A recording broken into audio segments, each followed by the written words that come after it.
Hello guys, magandang araw pong muli sa ating lahat. So, sasagutin ko lang yung katanungan ng isa nating followers na paano raw magparami ng followers sa ating Facebook account or Facebook page, no? Kasi sabi niya, Lods, bakit ang bilis dumami ng followers mo? Parang hindi ka nahihirapan na dumami yung followers mo, samantalang ako araw-araw ako nag-upload, halos sa isang araw nakakaapat hanggang 5 upload ako, pero walang pumapansin ng aking mga video, walang pumapansin ng aking mga ina-upload, at walang nagpa-follow sa akin. Ang sagot ko naman dyan guys, huwag kayong masyadong magmadali guys sa pagdami ng inyong followers, no?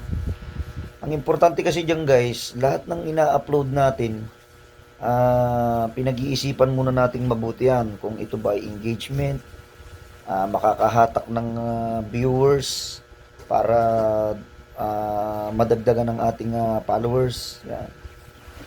Bali, ang unahin muna kasi natin guys, huwag muna nating isipin yung tayo ay kumita, no? Ang isipin natin kung paano madadagdagan yung ating followers, no? Kasi guys, kung kukunti ang followers nyo, kahit gaano karami pang i-upload nyo guys, at kukunti ang followers nyo, wala rin mag-i-engage sa inyo. Wala rin manonood ng inyong video kasi nga kukunti ang inyong followers. Kaya nga sa guideline ni Facebook, kailangan bago ka ma-monetize, meron kang 5,000 followers sa iyong Facebook account or Facebook page, di ba? Kaya ang una nyong gagawin guys, magparami muna kayo. Hanggat wala kasing 5,000 followers, yung inyong Facebook page or Facebook account, hindi kayo mamomonetize guys ni Meta. Tandaan nyo yun guys. Dapat, ang unahin nyo muna, magparami kayo ng followers. So, ang tanong, paano dadami ang inyong followers? Ganito lang yan.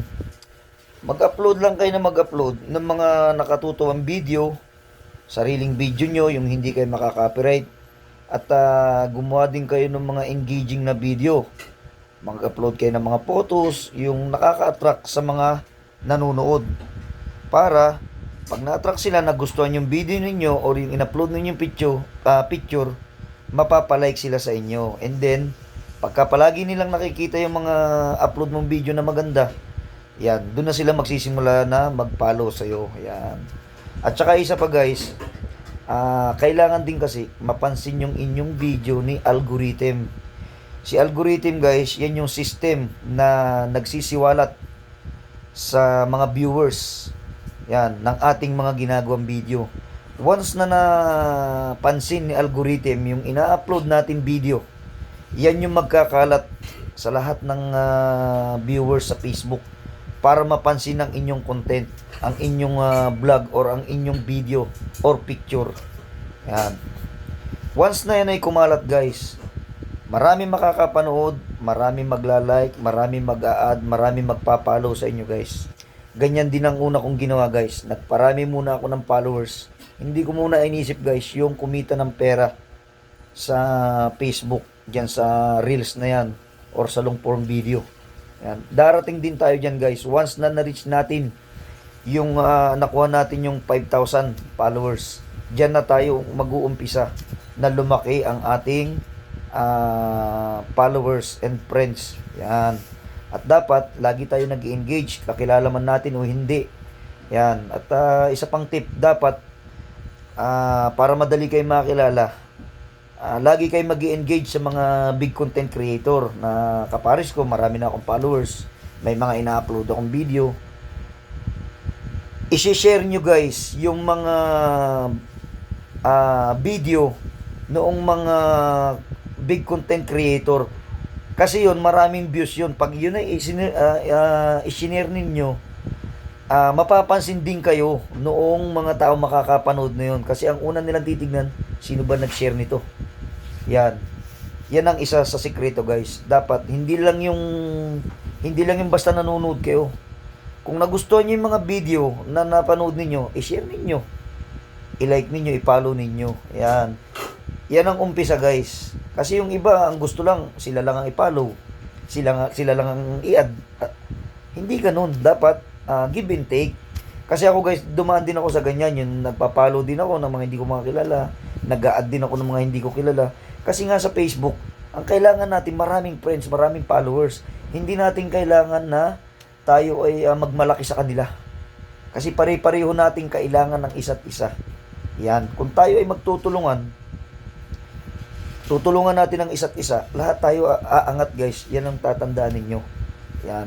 At kung kayo naman mag-upload ng mga video, yung gaya nga nung sinasabi ko, dapat yung mga nakakaaliw sa mga manonood, yung nakakatanggal ng stress.